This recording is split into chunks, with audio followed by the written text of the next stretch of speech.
Bienvenue sur le module Géologie de la Réunion. C'est parti.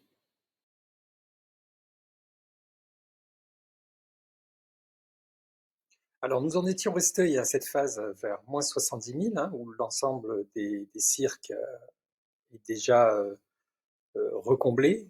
Rappelez-vous, le premier épisode nous a montré que les cirques, en fait, ont une histoire complexe, qui sont faits donc de creusements et de comblements.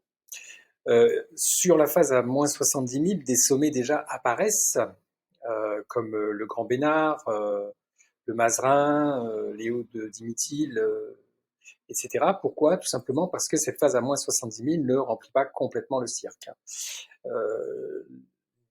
Grande majorité, un grand nombre en tout cas de sommets actuels sont construits pendant la phase pintade, 350 000, vers 350 000, et le précédent creusement a déjà laissé apparaître certains de ces sommets. Quoi qu'il en soit, vers moins 70 000, vous voyez sur cette reconstitution, les cirques sont comblés, Bébour, Bélouve compris, qui ne se recreusera pas, comme vous le savez. Alors une phase est très intéressante vers 200 000 ans, moins 200 000 ans, c'est la phase explosive. Alors pour des raisons qu'on expliquera plus tard dans un autre poste, le magma sous le piton des neiges va se mettre à séjourner un certain temps et inexorablement, dans ces cas-là, le magma devient plus visqueux et plus riche en gaz. Il va s'en suivre vers moins 200 000 ans à La Réunion, une phase explosive extrêmement importante qui va vidanger une partie très importante des chambres superficielles. On estime à entre 1 et 10 km3 le volume de roches émises sous forme explosive, donc de ponces, de cendres et de roches arrachées au substrat, qu'on appelle des xénolithes. Et le tout va se mettre à retomber, alors à proximité, puis aussi en formant des nuées pyroclastiques qui vont passer les reliefs. Et donc cette phase explosive, elle est un petit peu paradoxale parce qu'en fait elle va fragiliser le cœur profond du volcan, mais en même temps, elle va remplir les cirques qui existent déjà un peu à l'époque. Alors cette phase explosive va donner, on disait, des produits qui vont retomber à proximité, mais à proximité, ces produits sont encore très chauds et ils vont s'indurer, et dans le paysage, on pourrait les prendre même pour de la coulée, vous verrez ça sur la diapo suivante, on appelle ça les inimbrites. Alors certaines sont isotropes, comme à gauche, c'est-à-dire dans lesquelles on ne retrouve pas de forme particulière. Il y a des cristaux, bien sûr, il y a des cendres et des ponces. Mais certaines à droite, en haut, sont, on dit, fiammées. Elles correspondent en fait à des ponces qui sont encore malléables et qui s'écrasent dans le dépôt d'inimbrite. La flèche rouge indique donc une de ces fiammes. Et je vous le disais, cette phase explosive, elle est tellement importante qu'elle va provoquer des nuées pyroclastiques qui vont passer les reliefs et atteindre le littoral. Je ne résiste pas, en bas à droite, à vous montrer un de ces dépôts très caractéristiques qu'on va retrouver sous la forme de ponces et cendres, bien sûr, au niveau de la pointe du Diable. Alors pourquoi faire un focus sur ces inimbrites? Eh bien tout simplement parce qu'elles vont nous servir de niveau repère. En effet, au moment où se produit la phase explosive, les inimbrites vont essaimer, elles vont se répandre sur les cirques déjà formés, et le niveau où on va les trouver va nous donner en fait l'idée que les cirques sont déjà creusés.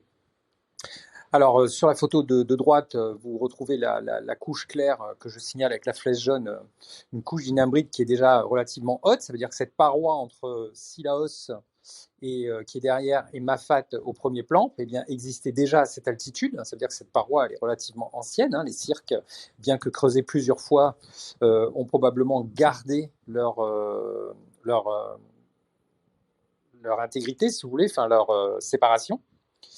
Mais on va aussi les retrouver, photo de droite en haut, au niveau du piton carré, qui culmine à peu près entre 800 et 1000 mètres. Ça veut dire que le cirque de Mafat, à cette époque, vers moins de 200 000, est déjà creusé à cet endroit-là, sur le tiers inférieur du cirque de Mafat. Mais on va les retrouver aussi au niveau du plateau Vickers, photo en bas à droite, où là, on est à très basse altitude, en fait. Et le plateau Vickers, ça correspond en fait à des dizaines de mètres d'épaisseur d'inimbrite qui ont donc comblé l'embouchure du cirque déjà creusé.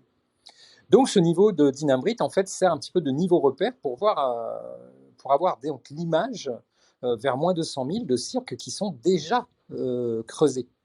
Bien sûr, l'érosion terminale, hein, à partir de moins 70 000, va les éroder à leur tour, mais il nous reste ces quelques témoins donc, du creusement initial vers moins de 100 000, d'un des creusements vers moins de 100 000. Alors, si les produits magmatiques ont été émis en surface de façon explosive, c'est bien parce que les chambres ont évolué. Et les chambres qui ont évolué, eh bien, on en a un aperçu dans le fond des cirques. Pourquoi ? Bien, tout simplement parce que on a des roches qui correspondent au refroidissement lent en profondeur de ces magmas qui ont complètement évolué. Je vous rappelle qu'un magma basaltique, hein, quand il refroidit en profondeur, il donne une roche qui a la même composition que le basalte, mais qu'on appelle le gabbro, où tout est cristallisé. Là, on a des roches qui sont complètement cristallisées, mais vous voyez elle est beaucoup plus claire, cette roche. Elle contient des feldspaths plagioclases en blanc, des cristaux noirs d'amphibole et même du quartz. Les cristaux gris que vous voyez au centre, hein, sur le zoom de la roche. Cette roche porte le nom de syénite. Et quand vous prenez dans le paysage la falaise sous le Grand Bénard qui forme une espèce de lame dans le paysage, le pain de sucre que vous croisez en fait sur la route entre le bras rouge, le rond de bras rouge et l'îlette à cordes et l'emblématique site de la Chapelle, eh bien tous ces sites sont formés de syénite qui correspond donc à un refroidissement lent en profondeur de ce magma qui a évolué vers des formes plus visqueuses et plus riches en gaz. On dit que le magma, on a affaire à un magma évolué. Et donc ce magma évolué, il a laissé effectivement des traces dans le paysage qu'on rencontre aujourd'hui encore très bien. Alors une petite précision pour les puristes, hein, la chapelle, le pain de sucre et la falaise sous le Grand Bénard ne correspondent pas, comme on l'entend parfois, aux chambres magmatiques elles-mêmes. Hein. Les chambres sont plus profondes. En fait, là, il s'agit déjà de remonter sous la forme de cils, d'intrusions magmatiques qui s'insèrent entre les couches existantes. Alors c'est des cils très importants, très, très, très larges, hein, très épais, mais ça ne correspond pas, la chapelle notamment, elle ne correspond pas à la chambre magmatique en elle-même. Alors, ça, c'est le vieux serpent de mer. Est-ce qu'il y a eu des calderas effectivement formés sur massif du Piton des Neiges, et notamment à l'endroit des Trois Cirques? Alors, pour être très clair, il n'y a aucune évidence dans les cirques eux-mêmes de telles structures caldériques, et pour une raison simple, hein, c'est que déjà que l'érosion terminale a emporté beaucoup de structures qui auraient pu le montrer.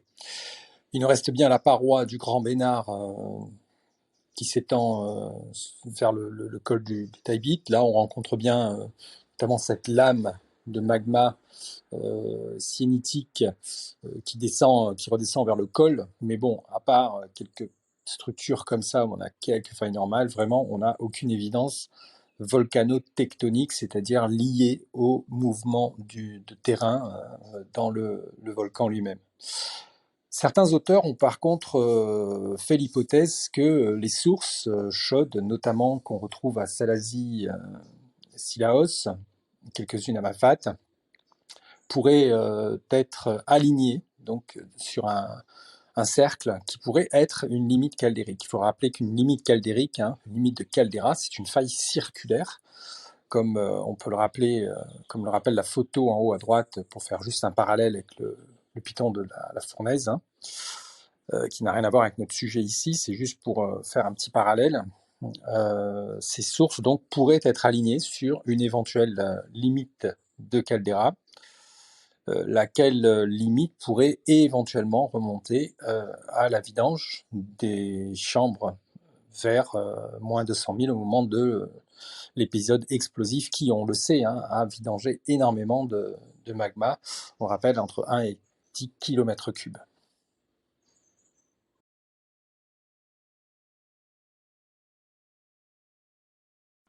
Alors si les cirques correspondent à une érosion gigantesque, c'est bien parce qu'il y a des facteurs qui y mènent. Alors un de ces facteurs, très important, et je vous le disais depuis le départ, il est souterrain. En fait, ce qui se passe, c'est qu'au centre de l'île, là où on va concentrer les chambres magmatiques, c'est là où on a un maximum de chaleur. Et sur cette coupe du volcan, sur cette coupe très synthétique, très schématique du Piton des Neiges, vous voyez deux couleurs apparaître. Hein. En vert plus foncé, c'est des roches de surface qui gardent leur intégrité, et des roches profondes en vert clair qui sont soumises à la chaleur en fait des chambres magmatiques. Et c'est là que un phénomène très important va se jouer. C'est qu'en fait ce cœur volcanique va évoluer d'un point de vue de sa dureté, et on va voir le processus, la façon dont le processus se déroule. Alors que se passe-t-il au cœur du volcan et à une certaine profondeur? Alors l'eau de pluie, elle tombe en surface, elle s'infiltre, et elle aura tendance à se réchauffer. Pourquoi? Tout simplement parce que on a proximité des chambres magmatiques. Et c'est pour ça que ce phénomène se produit plutôt au centre de l'île, au niveau du centre actif. Et on sait que la région centrale du Piton des Neiges, tout autour du Piton des Neiges, le rond de Bras Rouge, mais aussi tous les terrains en fait qui environnent le Piton des Neiges au sens strict, eh bien regorgent de chambres magmatiques. C'est là qu'on a le cœur le plus actif en fait, hein, historiquement, géologiquement, du massif du Piton des Neiges. Cette eau donc va avoir tendance à se réchauffer puisque la chaleur va être transférée du magma à l'eau. Mais cette eau, à un moment donné, elle va réagir avec la roche, et il va y avoir un phénomène de dissolution qui va se produire. Hein. Vous avez quantité d'éléments de la roche, le silicium, le calcium, le magnésium, le sodium, le potassium, etc., qui vont être littéralement dissous dans la roche et remonter en fait avec l'eau. Mais de ce fait, la roche, elle, va perdre en cohésion et se transformer évidemment chimiquement puisqu'elle perd des éléments. Et l'élément important, c'est qu'elle va perdre en cohésion, donc elle va perdre sa dureté et elle va devenir friable. Alors cette eau chaude va voir sa densité diminuer, elle va remonter, et en remontant, inexorablement, elle va se refroidir. Sauf qu'en se refroidissant, sa capacité à dissoudre certains éléments va diminuer, et certains de ces éléments vont se redéposer. On dit qu'ils précipitent, et c'est là l'origine de ce petit cristal blanc qu'il ne faut pas confondre avec des feldspaths plagioclases, mais qu'on appelle la zéolite. Alors quand vous avez un petit peu l'œil, vous faites bien la différence, et puis quand vous êtes en fond de cirque, vous savez que vous avez beaucoup de probabilité de trouver de la zéolite. Quand les roches altérées sont vacuolaires, souvent la zéolite se dépose en mini-géodes dans les vacuoles, mais ce n'est pas obligatoire. Et donc quand vous avez cette zéolite, vous avez l'ensemble de la roche qui est transformée chimiquement et dans sa cohésion. Je rappelle qu'elle devient friable. Et la zéolite est un marqueur de cet hydrothermalisme qui a cours au cœur des cirques, et quand vous y êtes, je dirais qu'il a eu cours. Alors bien évidemment, vous vous en doutez, hein, les eaux ne redéposent pas tous leurs éléments, ce qui fait que pour l'eau qui va arriver en surface sous la forme de sources hydrothermales, on va voir qu'elles vont être extrêmement chargées, puisque ce phénomène continue aujourd'hui, on va le voir tout de suite. Alors on le disait, ces processus sont toujours à l'œuvre aujourd'hui. On en a pour preuve l'ensemble des résurgences hydrothermales, hein, qu'on trouve beaucoup à Cilaos, à Salazie et dans une moindre mesure à Mafate. Ces eaux hydrothermales, quand elles ressortent donc à la faveur souvent d'un interstice, d'une faille, on voit sont très minéralisées. Regardez la charge en minéraux sur l'étiquette de droite qui correspond à celle de l'eau de Cilaos mise en bouteille, hein, je vous rappelle, donc qui tire son origine de la source Véronique, une des sources hydrothermales de Cilaos.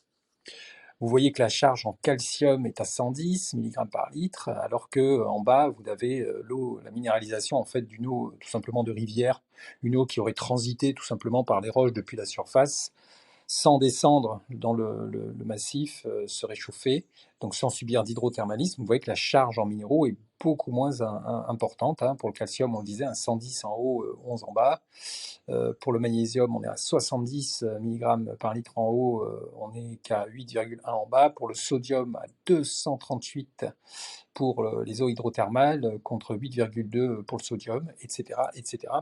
Donc vous voyez que cet hydrothermalisme-là a la capacité de charger l'eau donc en minéraux, et c'est bien cette charge minérale-là qui a été piquée à la roche, et c'est ce qui fait que cette roche en profondeur va se transformer. Et l'existence de ces sources prouve que ce phénomène est toujours en cours, hein. On a toujours donc de l'eau hydrothermale qui circule à l'intérieur du massif du Piton des Neiges et qui transforme progressivement cette roche, ce basalte et autres cortèges de roches en roches friables et qui fragilise donc l'ensemble du cœur du volcan. Et pour préciser les choses, effectivement, les traces rouges que vous voyez correspondent à un dépôt d'oxyde de fer, le fer qui n'a pas été redéposé pendant la remontée de l'eau hydrothermale, donc au cours de son refroidissement. On l'avait dit tout à l'heure, on l'avait évoqué, elle redépose certains éléments sous forme de zéolite, mais le fer, lui, n'est pas redéposé.